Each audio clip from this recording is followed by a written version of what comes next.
Long Island Media, Theresa Caputo talks life, death, and the in-between. Hello lovely viewers, welcome to my channel. I am Nina. Hope your day is so well. If you like the video, don't forget to subscribe to the channel. As a 4-year-old child, Theresa Caputo says she saw and sensed things others couldn't. Those things came to her through a spirit, a presence she says speaks to her through a sixth sense.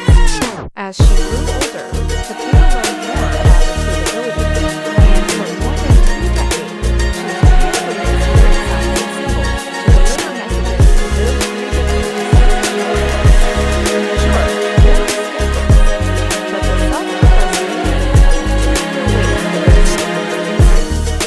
Plus, she's been on a international tour and has many experiences in the work. In other words, she's an island. Born and raised in Long Island, also the reality TV show, now has a new Lifetime series called Theresa Caputo, Raising Spirits. She's also a New York Times best-selling author, has a podcast called Hey Spirit, and has showcased her talents in TV shows including Dr. Oz, The Kelly Clarkson Show, and The Wendy Williams Show, among others. We caught up with Caputo to learn more about the process ahead of her upcoming event at the Yale Desert Performing Arts Hall in Sarasota on April 11th. This interview has been edited for length and clarity. What can the audience expect from a live show?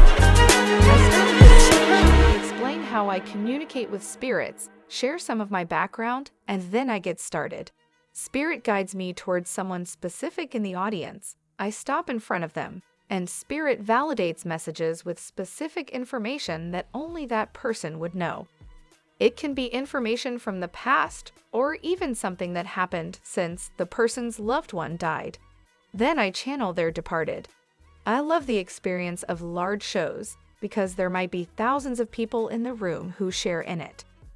To watch someone heal in front of you in real time also helps other people heal. It still amazes me to watch someone receive the messages. Do you believe in heaven, hell, and purgatory? You use terms like chakras and refer to God. What's your belief system? I'm a practicing Catholic, and even if the church doesn't agree with what I do, it takes my money every week. There's always going to be something that we don't agree with in religion. I believe in an afterlife and a higher power. But faith can change for people. I can be in contact with the most faithful person, and all that goes out the window when tragedy hits. I know that my gift is more than talking to the dead. When we die, our souls are greeted by those who went before us. When I talk, it's from what Spirit made me experience. There's often guilt and burdens the living have to carry when a loved one dies. Spirit might validate someone's healing message by sharing something that happened after a loved one died to let the person know that the loved one is still there, like, tell my loved ones that my mom came for me. Then I'll learn that before the person died, they were calling for their mother. A soul has never said to me, it's so hot down here. But I've had a soul where I felt their energy, but couldn't hear it because it was locked up. I couldn't lower my vibration to their level and connect with them. That means their spirit needed to grow. Do you see souls or just hear them? What are you experiencing during the process? I start sensing things that mean nothing to me, but something to someone else. I get bond energy and relationship energy. I might feel father energy, for example, and then the soul brings me through their departure. If I feel pressure on my chest, for example, it could mean that something with the lungs or a heart attack caused them to die.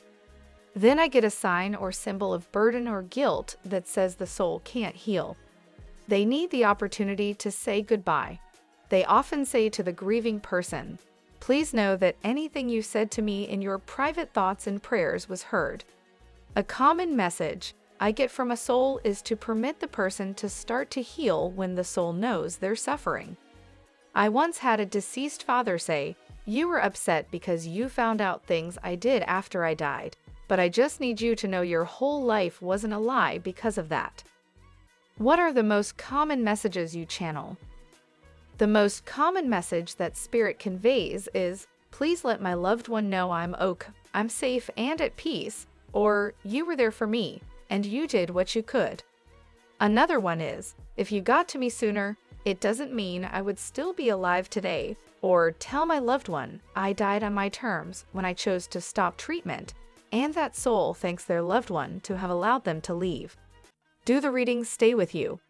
Every reading I do stays with me in some capacity.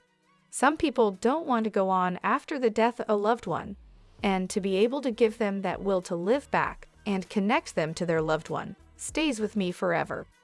Is there any especially memorable experience you've had? A couple whose marriage was mended after they'd lost their young child. Their son Shane slipped through the sliding glass door and drowned in the pool while his father, who was watching him, took a call. The wife blamed the husband, and it almost led to divorce. But I channeled Shane, who wanted his mom to know he had escaped through that same door many times while with her too, that it wasn't Dad's fault, and to forgive him so they didn't lose each other too. They're not really watching us in the sense we might think. Men often ask me if they're being watched in the bedroom. "You know, your sex life isn't that impressive," I tell them. Many times, I'll connect with souls in the shower, but that doesn't mean souls are watching me shower. They're preparing me for that day and what's going to happen. In the first episode of Raising Spirits, I felt like I was outside my body, and for a second I was in a car. The soul of girl's mother who had died made me feel what she was feeling at the time.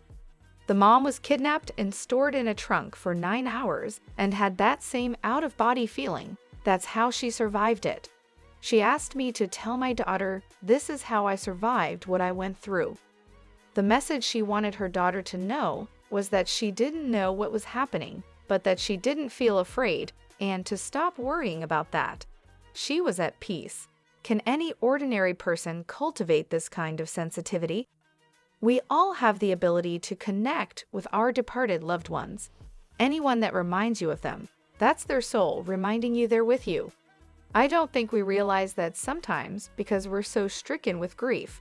When Spirit shows me a red cardinal, butterflies, or rainbows, it means the living are missing the signs.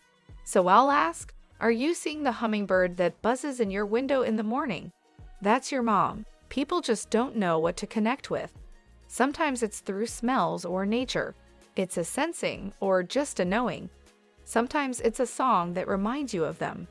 The song isn't them. It's their energy getting you to notice the song and make the connection to them. What do you wish we knew more about our dead loved ones and death? My hope for everyone is that they know there is an afterlife, and we have the ability to embrace that. There's a statement I hear a lot, which is, "I had no idea what to expect from the live show. I did not get rid, but what I witnessed was life-changing, and other people needed to hear from loved ones more than I did." It seems like it can be draining. Why do you do it? I never thought in a million years that I would be approached to do a show, and then I figured it would be short-lived and nothing like what I'm doing now with live shows and everything. It just shows it's needed. People connect with my gift. My book, Good Morning, is about how we grieve everyday things in our lives. When we lose a loved one, it's harder. You have the right to grieve a friendship or a job after retirement.